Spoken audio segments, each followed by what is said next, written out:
Let's talk about the moments that catch us off guard, the ones that tighten our chest and make us feel small before we even understand what happened.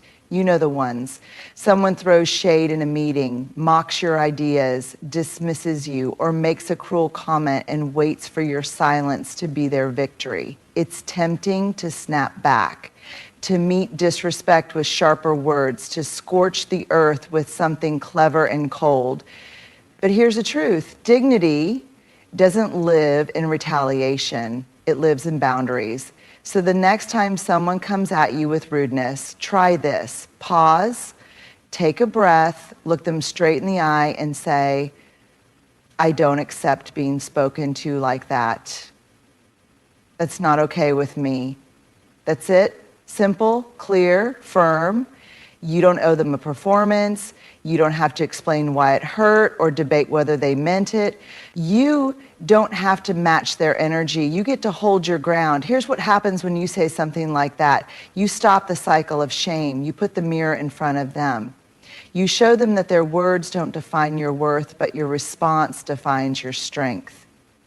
And maybe they'll feel regret, maybe they won't, but you'll walk away with your power intact, knowing you chose courage over chaos. That's the kind of regret that sticks, the kind that whispers to them later, they didn't stoop to my level, they rose above it, maybe I need to look at myself.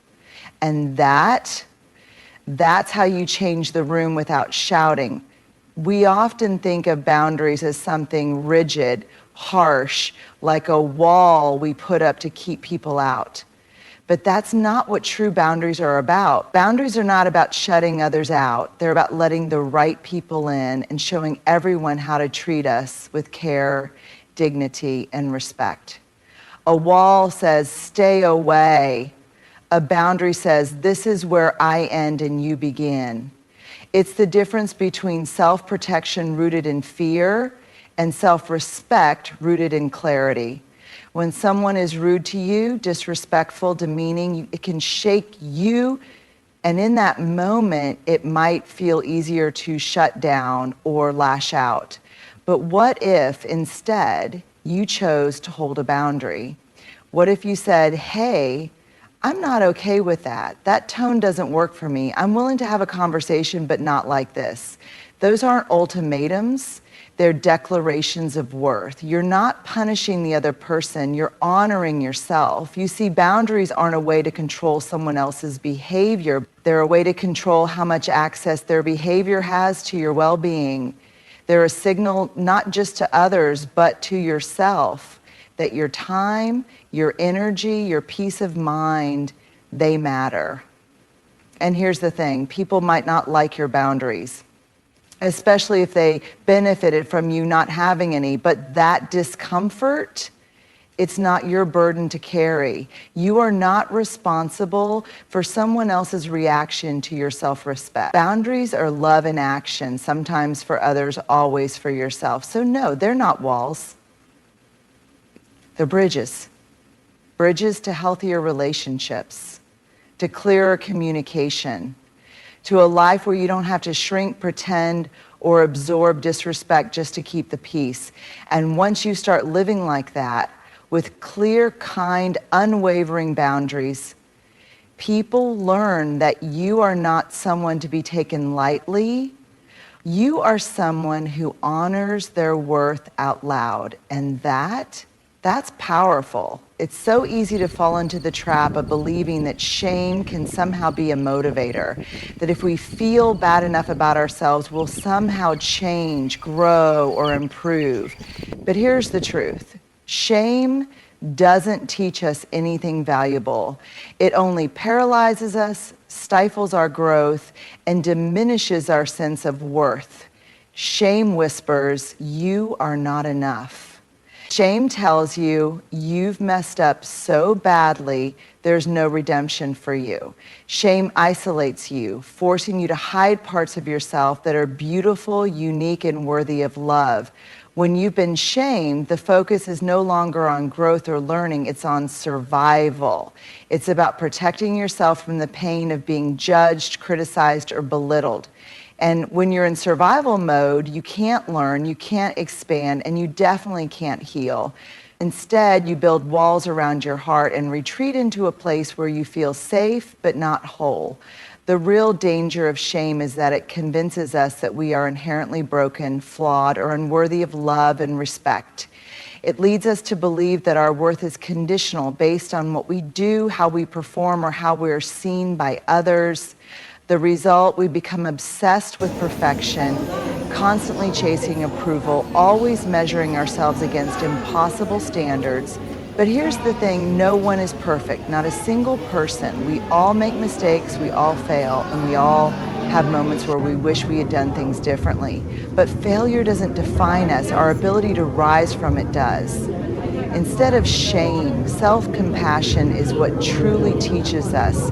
It's the gentle understanding that we are human, that mistakes are part of the journey, and that growth doesn't happen by tearing ourselves down, but by lifting ourselves up. Self-compassion is the teacher that shows us that imperfection doesn't diminish our worth, it deepens our humanity. So the next time you make a mistake or face criticism, whether it's from others or yourself, remember, shame isn't going to teach you anything. It won't lead you to better decisions, healthier habits, or stronger relationships. But self-compassion will.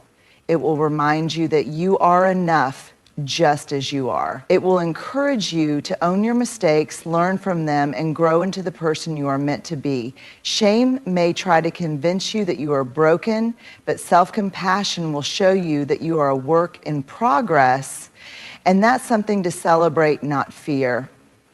Does this resonate with what you're looking for? Would you like it tailored further in any specific direction? There's a quiet power in silence. In moments of tension, when words feel too sharp or the atmosphere is thick with emotion, silence often serves as a natural pause, gives us space to breathe, to think, and to listen deeply, not only to the words being spoken, but to the underlying emotions, to the pulse of the situation. Silence can help us process, collect ourselves, and avoid saying something we might regret in the heat of the moment. But silence, while a powerful teacher, only goes so far. It teaches us to reflect, to gather our thoughts, to resist reacting impulsively. However, silence alone doesn't create change. It doesn't create connection. It doesn't invite resolution. The truth is, silence might protect us in a moment, but it doesn't allow for the kind of growth that comes from speaking our truth. And here's the magic. Truth, spoken with compassion, can transform not only the situation, but also the people involved. When we speak our truth authentically, clearly, and with empathy, it breaks down walls, it opens hearts, it softens defenses. Truth doesn't have to be harsh to be powerful. In fact, when we speak from a place of compassion, our words have the ability to heal rather than harm. Compassion allows us to hold space for another person's vulnerability while still honoring our own. It creates an environment where truth can be received, not with defensiveness, but with understanding. When truth is spoken with compassion, it does something profound. It invites others into the conversation. It says, I see you, I respect you, and while this may be difficult to hear, I believe you deserve the honesty that will help both of us move forward. Compassion in truth-telling doesn't intend to wound or punish. It seeks to build, to connect, to move through conflict with integrity. It acknowledges the shared humanity in both parties and calls for accountability in a way that leaves room for growth. Think about times when you've heard difficult truths from someone who spoke them with kindness. Maybe it was a loved one who helped you see your blind spots, or a colleague who gently pointed out an area for improvement. Their words might have been hard to hear, but because they were delivered with empathy, you felt respected, even as you absorbed the discomfort. That is the transformative power of compassionate truth. On the other hand, when truth is delivered without compassion, when it's harsh, judgmental, or devoid of understanding, it doesn't build anything. It creates barriers. It causes defensiveness. It leads to resentment. It might be honest, but it's not constructive. It doesn't invite dialogue. It shuts it down. And that's where silence becomes a more potent teacher, because in those moments, saying nothing is often the kinder choice. But when we speak with the intention to uplift, to clarify, and to bridge understanding, truth becomes a tool for deep connection. It allows us to move through discomfort with grace. It's transformative because it calls us to be vulnerable, to speak up with the courage of our convictions, and to do so in a way that invites healing instead of harm. Ultimately, silence is important when we need to reflect or when our words would only add to the tension. But when the time comes to speak, let it be truth, and let it be delivered with compassion. In doing so, we transform not just the conversation, but the relationship itself, creating a space where real change can begin, where mutual respect can flourish, and where understanding and growth become the lasting legacy of our words. In a world where we're often conditioned to be people pleasers, to swallow our discomfort, and to smooth over conflict in the name of harmony, standing up and saying, "That's not okay with me," can feel like a radical act. But it's not just a statement, it's a declaration of self-worth. It's an affirmation of your right to exist in this world with dignity, to have your needs respected, and to be treated with kindness. You see, when someone disrespects you, belittles you, or crosses a boundary, there's an instinct to retreat, to stay silent, to absorb the hurt, perhaps in hopes that it will pass, or because we fear confrontation. But here's the truth. Silence in these moments doesn't protect us. It erodes our sense of self. Every time we allow disrespect to go unspoken, we reinforce the idea that our needs, our feelings, and our boundaries don't matter. But when you say, "That's not okay with me," you are not just standing up to the person in front of you. You're standing up for yourself. The power in this simple phrase lies in its clarity. It doesn't require long explanations, justifications, or even anger. It's not an ultimatum. It's not an emotional outburst. It's a calm, firm declaration that the behavior, the words, or the actions of another person are not acceptable. And by saying it, you set a boundary that defines your sense of self-worth and your right to be treated with respect. This phrase doesn't need to be said in a confrontational way. It doesn't need to escalate the situation. It simply needs to be said, and the impact can be profound. For you, it's an act of self-respect. For others, it's an invitation to change their behavior. It shifts the power dynamic. When you speak up for yourself with clarity and calm, you signal that you are not someone who will be treated poorly without consequence. You are not someone who will allow others to take advantage of your kindness, your time, or your energy. This small but mighty phrase does something else too. It gives others permission to respect you, and it gives them a chance to recognize their own behavior. Sometimes people act thoughtlessly. They don't realize that what they've said or done has crossed a line. By speaking up, you create an opportunity for them to reflect. It's a way of holding space for them to take responsibility, and in doing so, it encourages healthier interactions. But there's a deeper level to the power of this phrase. Saying "that's not okay with me" is also a way of modeling self-respect for others. It shows people around you that it's okay to assert your boundaries. It teaches them that they don't have to tolerate disrespect, nor do they have to make excuses for others' behavior. It can inspire a culture of mutual respect where people feel empowered to speak up and demand kindness and fairness in their interactions. It creates an environment where people are more mindful of how they treat one another. In many ways, "that's not okay with me" is a liberating statement. It frees you from the burden of accepting mistreatment, It frees you from the toxic notion that to be kind means to allow others to walk all over you. It frees you to be who you truly are, authentic, honest, and worthy of love and respect. And in doing so, it gives others the opportunity to see you clearly, not as someone who can be manipulated or disrespected, but as someone who deserves the same kindness and dignity they themselves seek. So the next time someone oversteps, disrespects, or treats you poorly, remember, you don't need to defend yourself with long explanations. You don't need to apologize for asserting your worth. You simply need to say with kindness but firm resolve, "That's not okay with me." And in doing so, you'll have taken one of the most powerful steps in protecting your emotional well-being and standing tall in your truth. We all go through tough times, those moments where everything feels out of balance, when challenges seem overwhelming, and when life hands us difficulties that test our patience, our resolve, and sometimes even our belief in ourselves. And in those moments, it's easy to feel like life is working against us. It's easy to fall into the trap of seeing ourselves as victims, as people who are constantly being dealt a bad hand.